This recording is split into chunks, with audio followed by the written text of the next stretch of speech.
Ah, good day to you. When one ponders the separation between organic production and genetically engineered seed, one wonders why there is a separation at all, doesn't one? Haha, apples and oranges, I'd say. Now, whichever side you fall on, for GMOs or against GMOs, let's just all agree that we're all looking for the same outcome. Healthy food, a safe environment, sustainable and resilient food security. And this means that we're all really interested in the same things. Nutritious, productive growing conditions, a healthy, productive growing environment, and a system that works for everyone. Activists suggest that modern imperialists are big corporations seeking to colonize places like Africa and rape the land for all its resources. It could certainly be argued that business can be an imperialistic force, but accessing new markets with your products is not intrinsically an imperialist act. Is evil corporate imperialism actually seeking to plunder Africa, or is Africa asking for products that might increase their well-being? I'm not sure why the developed world doesn't think the developing world is intelligent enough to negotiate its own regulations and corporate relationships. There is no shortage of brilliant African scientists and lawyers and politicians shepherding the best interests of their societies. And they want access to the same tools that we have. In the context of genetically engineered food, it's activists, often from the developed world, that are preventing this. So what, you say? Good on those activists, you say. Africa is better off without these evil GMO technologies. Heavens! This attitude has consequences. Example, crop loss due to pests is a major issue in developing nations. Another is that in attempting to fight pests, farmers in developing nations are often having to rely on much more toxic pesticides than our farmers use here, if and when they can get their hands on chemicals at all. This is elitism in action. And to suggest that defending against perceived corporate imperialism is more important than providing farmers with modern chemicals is absurd. Everyone is after the same thing: healthy food, a safe environment, and sustainable, resilient food security.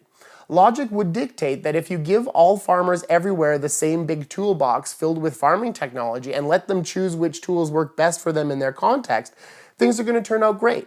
By fighting against GMOs, activists fight against farmers having solutions that work for them. Africa has its own GMO development labs. It doesn't need the West. Big companies like Dow and Syngenta and Monsanto and BASF aren't interested in developing a hardy banana seed because that's for a tree and you only plant a tree once and there's no market in that. But Africa has cooperated on the development of its own GMO banana, and yet activists are working to ban GMOs in Africa as a means of shutting out North American corporate imperialism, even when solutions are being developed in Africa, for Africa, by Africans. Suggesting that we already grow enough food and that we don't ever need to consider a new technology like GMO, that's naive. Considering there are over 18 million farmers in nearly 30 nations, 20 of which are developed, that cultivate GMO crops on close to 450 million acres. It's not an unpopular technology. In fact, since 1996, when it was introduced, 4.94 billion acres of GM crops have been grown. And of the 7.5 billion people alive today, how many of us have benefited directly or indirectly from crops grown on that land? Land is the only true wealth, you know. Indeed! We believe that the activists here are well-intentioned and that they have a sincere belief that they are helping people. But at the same time, we know from direct experience talking with GMO detractors, almost none of them have ever been on farms in developing nations, nor have they ever spoken to a scientist about what a GMO really is and how nature itself modifies our food. Throughout history, imperialistic forces have done damage under the sincere belief that they were doing the right thing. And today, I would argue that activism at large scales can have a much more imperialist motive than activists would like to admit. Assuming everyone should live the way you live is by definition imperialism. Africans have the right to solve their own challenges using the same technology that we have access to for solving our own problems. Being against GMOs might feel like a direct way to be against North American corporate imperialism, but in reality, you're working against Africa's own locally developed crops designed to lift people out of poverty. Going there and meeting these farmers and seeing these things for myself is a big part of what led me to the conclusion that GMOs are part of a broad agricultural solution for the world.